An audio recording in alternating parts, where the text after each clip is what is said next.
François Hollande ne va pas bien et la droite n'en profite pas. C'est tout le paradoxe de cette première année du quinquennat. Tout va mal pour le gouvernement, mais on ne peut pas dire que tout va mieux pour l'UMP. Le parti de Jean-François Copé et François Fillon peine à cicatriser les plaies de la crise de novembre 2012. Les suites à donner après le vote de la loi sur le mariage pour tous divisent les responsables de la droite. La révision des statuts de l'UMP, la mise en place d'une règle du jeu claire sur l'organisation d'une primaire en 2016, la durée du mandat du président de l'UMP, tout les divise ou presque.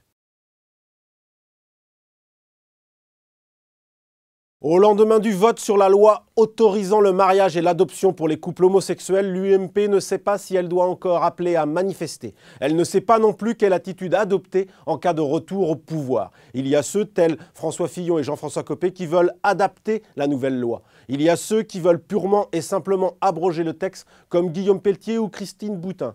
Il y a enfin ceux qui jugent illusoire de faire croire qu'on pourrait revenir sur ce vote. Les députés Henri Guénaud ou Philippe Gosselin, à la pointe du combat contre Christiane Taubira, estiment que si les sages du Conseil constitutionnel valident le texte du gouvernement, il sera alors impossible de revenir dessus.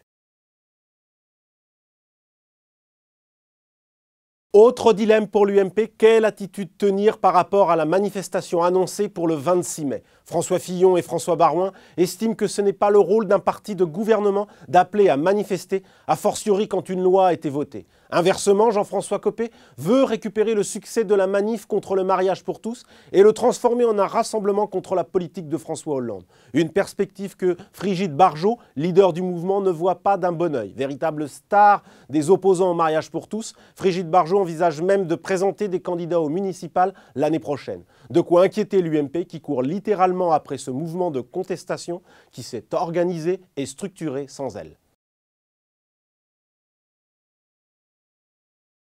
Moqué par Nicolas Sarkozy et Jean-François Copé, le système des primaires testé avec succès par le Parti socialiste est en train de trouver sa place dans les statuts de l'UMP. Une rupture dans un parti habitué à la culture du chef. François Fillon, qui en a fait son objectif principal depuis sa sortie de Matignon, semble sur le point d'obtenir gain de cause. La discussion sur les révisions des statuts devrait se terminer le 14 mai. Ils seront ensuite soumis au vote des militants. Mais comme le diable se cache dans les détails, la révolution des primaires n'est pas encore gravée dans le marbre. Soutenu par Alain Juppé et Édouard Balladur, le député de Paris veut que cette primaire soit ouverte aux sympathisants en 2016. Il veut aussi s'assurer que les membres de la future haute autorité chargée de contrôler cette élection soient totalement indépendants. Pas question de revivre la farce de la COCOE, totalement défaillante lors de l'élection du président de l'UMP en novembre dernier. Copé et Fillon ne se sont pas encore totalement accordés sur tous les points. Des questions restent sans réponse, comme le type de vote, à l'urne ou par Internet. Et surtout, faut-il ou non revoter en septembre pour la présidence de l'UMP? Au fond, personne n'en veut, mais aucun des deux ne veut le dire. L'ancien Premier ministre reste évasif, même s'il ne cache pas son peu d'enthousiasme pour une nouvelle campagne contre Copé. Quant au président de l'UMP, il est mal placé pour prendre l'initiative et reste donc prudent. Fillon préfère, lui, mettre le cap sur la présidentielle au risque de décevoir ses amis politiques, qui s'inquiètent de voir Copé verrouiller l'appareil UMP. Très déterminé, l'ex-premier ministre répond que 2017 est son unique objectif. Reste à savoir ce qu'il fera si Nicolas Sarkozy décide de revenir dans 4 ans.